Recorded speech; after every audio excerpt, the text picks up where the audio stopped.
Hello and welcome to BizNation, your home for micro and small business help.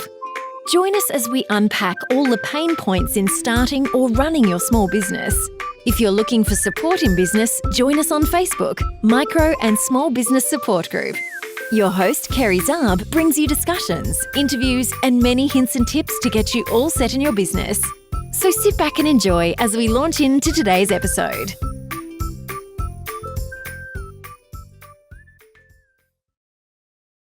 On today's episode, we have the amazing Dr. John Hagiliassis. John began his career when he graduated from the University of Melbourne in 1998 with a Bachelor in Dentistry. John and his wife Joanne founded a South Melbourne dental clinic in 2011, which was quickly listed as BRW's Fast 100 in Australia for 2011 and 2012. Growing from 2 chairs to 8 chairs and a small team to a massive crew of over 50 team members.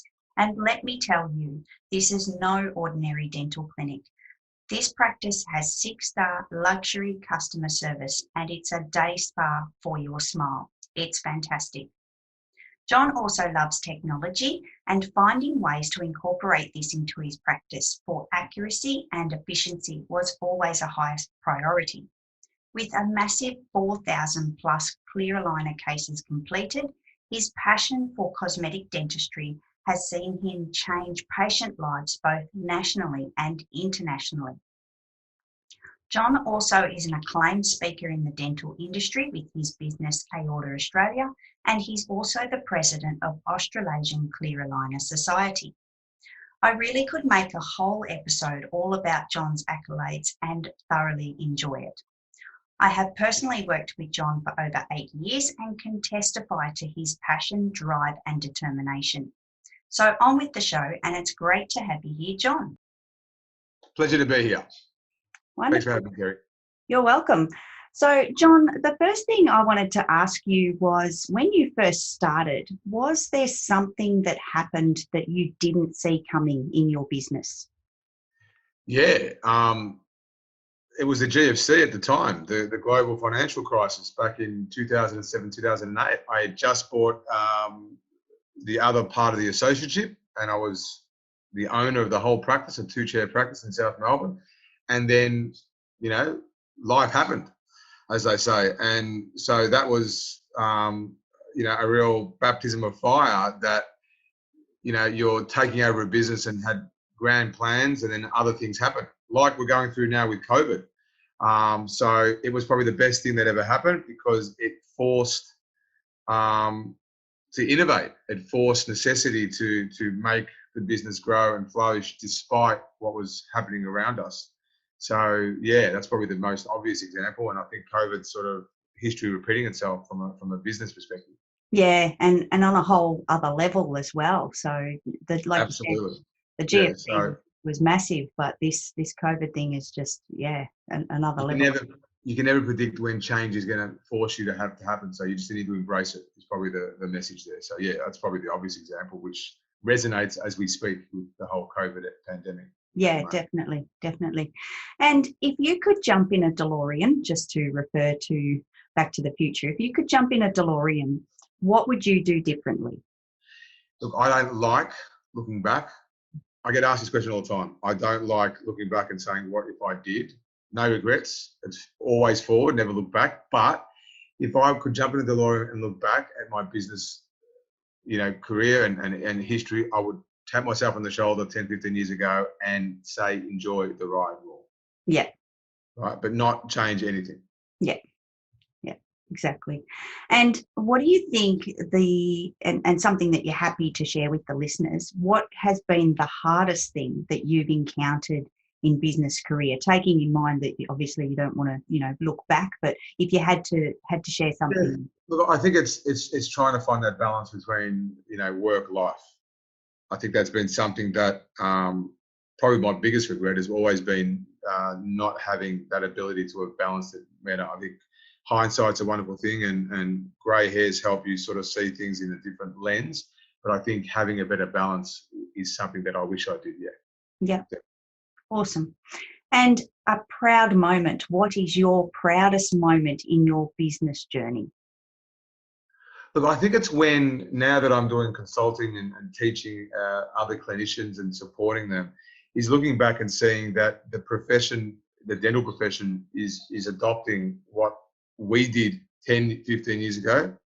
We were ahead of our time. I don't think we realise it until now, when people are adopting what was, for us, pioneering territory for not just Australia in dentistry, but globally, with scanners and doing what Smile Direct Club is now introducing. It's what we were doing more than a decade ago during the GFC. So to see practices now doing in-chair whitening like we introduced, and seeing the innovation now becoming mainstream, I think that's rewarding. No one really knows, no one really cares, but to see that I've made a difference to the profession, that's been rewarding. Yeah, for sure. And if you could give advice for someone in business about team management, what are some key pieces of team management? Because as I said in the intro, it's turned into a large team at the dental practice. So what would be your team management advice to someone in business? I think you need to be clear as the leader what you want and why you want it, so your team follows you. If you don't understand or know what you are wanting or why you're getting into this business that you're setting up, then your team won't follow, and that affects your HR, your recruitment. And then you need to know and understand that your team are your biggest assets. So you need to make sure you set the team's philosophy correct, and the buck stops with you. There's no one else to blame but yourself if you don't recruit appropriately or the team culture changes. So it's important to get that right from the beginning and stay true to what you value as an individual, and then as a business and an organisation. So what you're saying is your why, your purpose needs to be. Why. I think we all know how we do and what we do, but I think understanding at a deeper level why you do it, and it becomes a personal thing, and that then establishes the values that you want to entrench into your business community that you're starting to set up. And you start off with one person. That next person that comes into your business that helps and supports your growth needs to share those values that you start. But if you aren't clear, then you're not going to find it hard. And it's a journey, and it changes and it evolves, and things like pandemic will happen and GFC crisis will happen. It's understanding that when the worst things that happen around you, personally and professionally, you've got the ability to draw on those values, because it's those values that will get you through and get you out of trouble and allow you to grow and prosper. So it's that why. It's understanding why you're doing it from a personal and a professional or business level. So I think I can't reiterate that. That is probably the most fundamental. And many people talk about it, but I think it's not truly understood. And it's taken me 20 years to understand it, but it's never more valuable to understand, why you do what you do. Why do you get out of bed and expect your team to get out of bed to share the journey that you're doing? Yeah, and translating that to the team, because like you said, it's very personal to you in your business. So translating that to your team must be quite a challenge for a business owner. And I think yourself and Joanne have done that really well. Like the Freedom team became a family in its own right, and like you said, a community in itself. So that's the living organism in the business that's driving that passion that you've got as from your why, and moving forward together as a team.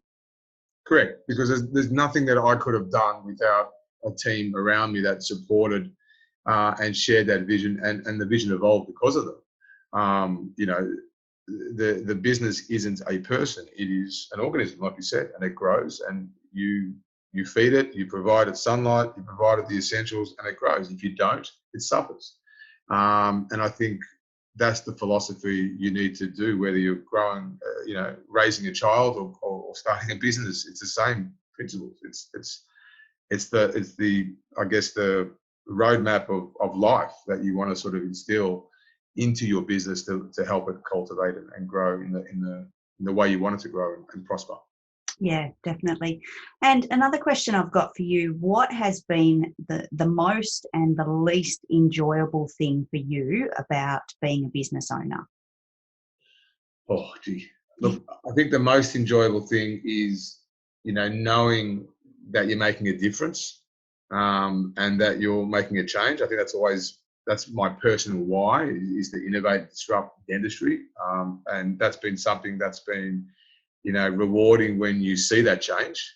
Not while you're in it, but looking back at it. I think the worst thing that I find, or the most frustrating thing, is always having such high expectations of your team around you, and managing people. It's the hardest thing. Yeah. Managing a team, it's a team sport business, and you're going to have, team members that are up, team members that are down, team members that surprise you, team members that disappoint you. It's balancing that in and taking that on board, and trying to work out how to get the best of your team around you.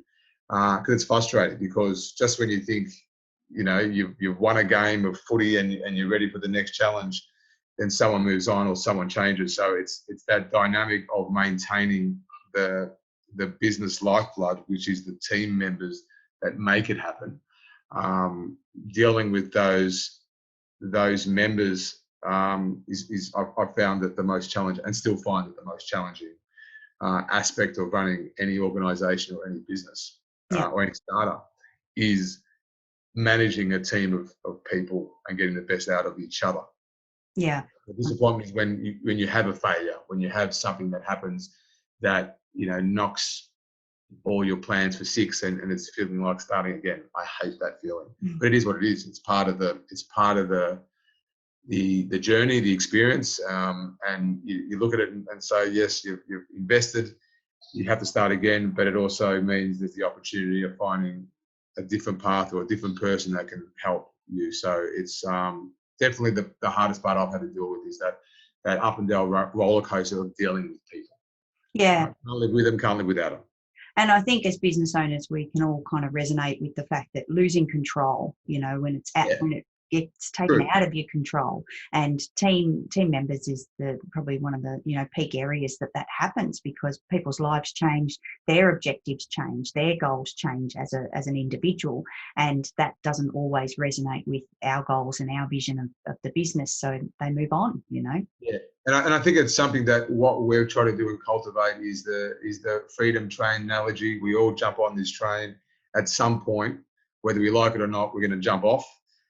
Whether it's from natural causes or otherwise, and it's how you conduct yourself as a team. And I think that's part of that culture, those values, that we're all on this train as a family. We all have to respect and appreciate that we're going to jump off. It's how you want your team members that are currently with you to jump off. You don't want them to do it nasty or something that detriments the rest of the family. So you cultivate those values to ensure that we're on this together, that support each other. But if we're not working together, the train will derail. If we're going to leave the train, let's do it with respect and professional conduct that is mutually beneficial to everyone. Yeah. And we've tried to do that well, and we have staff that come back after a few years where they've realised, they were actually happy with us. So I think you set those value system, you then encourage and allow people to move and come back, whether it's family reasons, starting a family, or moving. You then find sometimes they come back or refer like-minded people to come back. So I think that's an important part that I've learned over that journey. I hate it, but I think I realised it's just part of life, and you can make that into a strength and galvanise the culture within your business. Yeah, definitely. So, John, give us a game-changing moment for you in dentistry. What's something that's come along in your years in dentistry that's really changed the whole industry? Yeah, look, I think the values that I set and the passion that I had was to make dentistry more of a 6-star service, customer service, make it more custom-centric or patient-centric rather than dentist-centric. This mindset of having a dentist playing golf and that stereotype of, I'll choose and decide when I do and what I do. I think that was something that we wanted to do, and we've done that and made it patient-centric. But that wouldn't have happened so easily if technology didn't come in the right place at the right time. So it was this time 10 years ago, we got our first intraoral scanner, the first iTero scanner in Australasia. And it transformed the ability to communicate data and then photography. And I think this whole technological age and this revolution that's happening with data and social media has been really what's helped make the vision that I had for dentistry so much easier. So I think the game changer has been technology in every aspect of our life, and the ability to communicate so effortlessly. That's helped make the want of making the patient experience better so much easier, because now you've got patients who are consumers who can look online and search for what they want, and you can use technology to make their life easier. So I think technology, hands down, has made every aspect of what we do, whether it's systemizing our business, whether it's better communication with our customers and our team members, so much easier. And we're only tapping into it. It's an exponential growth that's going to happen. It's exciting. I mean, any business, if you keep doing what you're doing, you'll be considered the blacksmiths of our area, or the taxi drivers of our era.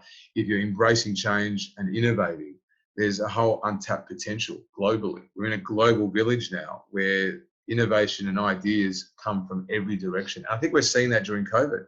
We're seeing people transform their businesses with their backs against the wall, on the brink of going under, are flourishing. You hear some amazing stories of people using social media.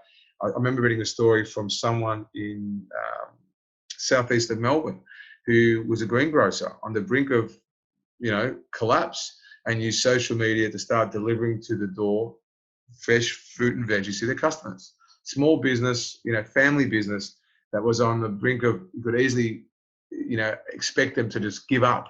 Yeah. And they've used technology and the ability to communicate through social media, and they've transformed what was just, your standard greengrocer into a thriving business servicing people, and getting a better service than they would have ever have done beforehand.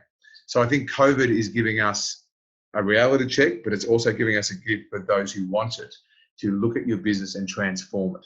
And we're doing it and seeing it in dentistry. There's technology where we can remotely monitor patients with things like dental monitoring, which I've been a KOL for this international company, and it is transforming. The first COVID, it forced us to place our patients' monitoring online.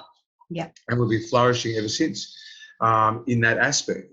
Don't get me wrong, it's been a struggle. And dentistry, you can't do dentistry without seeing patients physically. But you want to look at how you can innovate with technology, and technology, bar none, is transforming our world.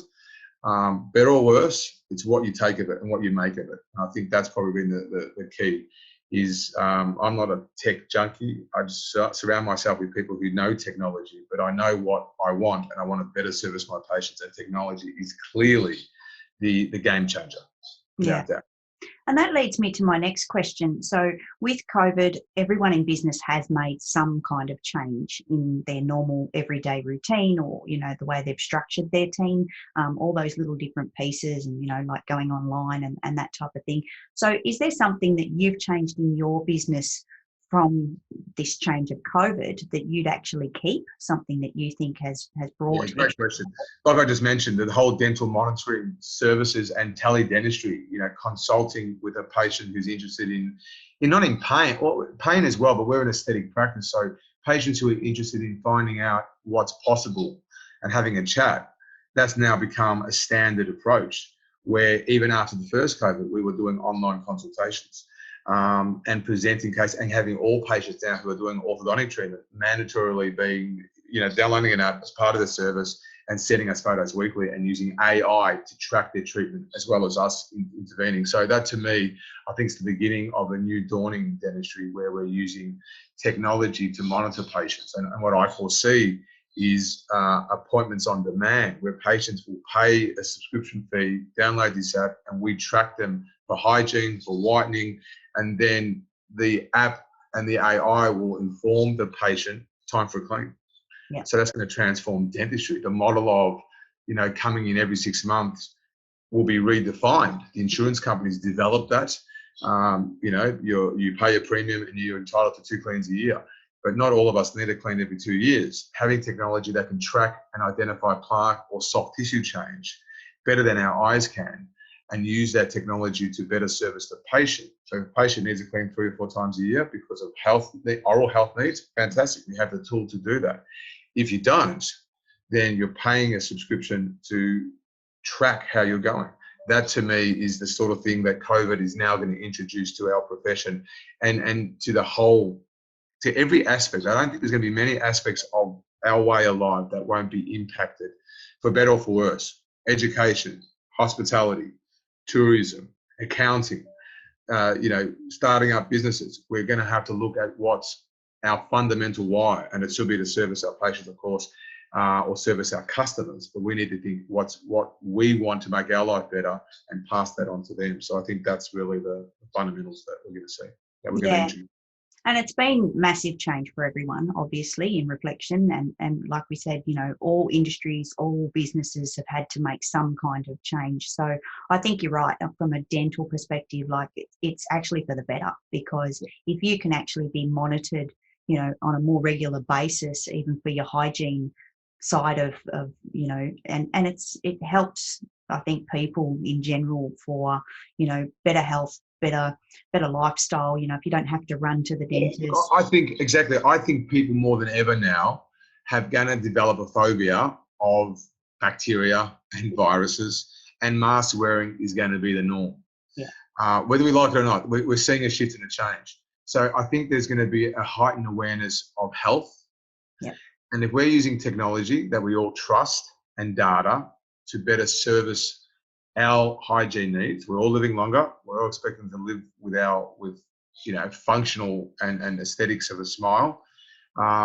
So we want to make sure we protect it, and if we can use an app and AI to support us and partner with that technology to better service the patients, and we don't need to see them unnecessarily, and therefore reducing the interaction. I think the dental reception area, a medical reception area, is dead. It's redundant. Yeah. Those magazines become a potential risk of cross-contamination with bacteria and viruses and the risk. So we're going to see a significant change in how healthcare is served. Yeah. And using technology makes that easier. It makes it more efficient, in fact. Yeah. So we should be embracing the change. And that's why I think COVID, we can all talk about how unfortunate it is. Government, I wouldn't want to be the government at the moment. No matter how hard you look at this and how much you want it, whether you're right or left, it makes no difference. It's a difficult decision to be made. End of the day, we need to play with the rules that are presented in front of us and get on with it.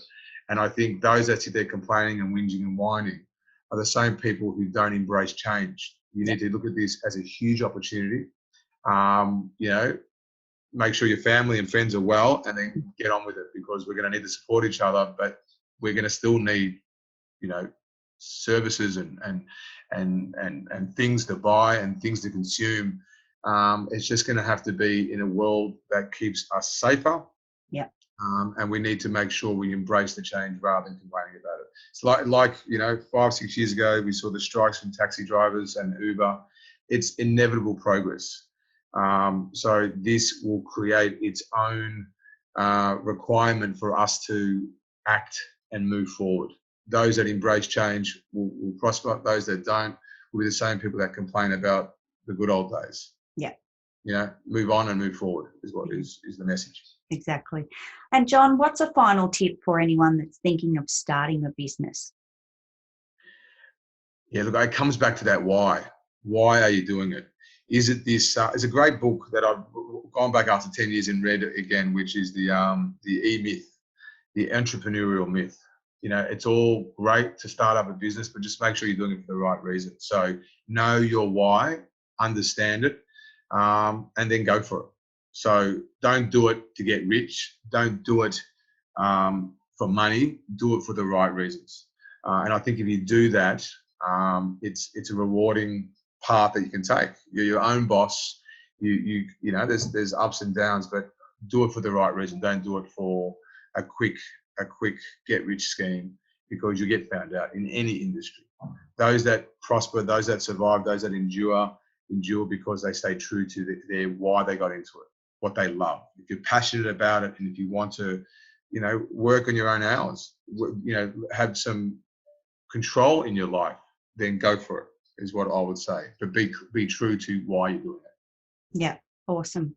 Wonderful. So, John, there's many places we can find you. I'm going to pop all those links in the show notes for the listeners, because I think just personally, it's a wonderful success story from where you've come from and where you've gotten to today. And I'm sure there's still quite a journey ahead of you as well. So I just wanted to thank you for coming on to the show. It's been amazing, and hopefully some really good insights for the listeners. No, pleasure, Kerry. And you leave my details. Anyone wants to connect and I can help. More than happy to help and spread the word. So just stay strong and stay positive, and stay safe for those in Victoria at the moment. Perfect. Thanks, John. Thank you. All right. Bye. Thanks for tuning in to the BizNation podcast, your home for small business help. If you're looking for support in business, join us on Facebook, Micro and Small Business Support Group. You can find the link on our website, biznation.com.au. Tune into future episodes for more discussions, interviews, and many hints and tips to get you all set in your business. Until next time, stay safe, stay well.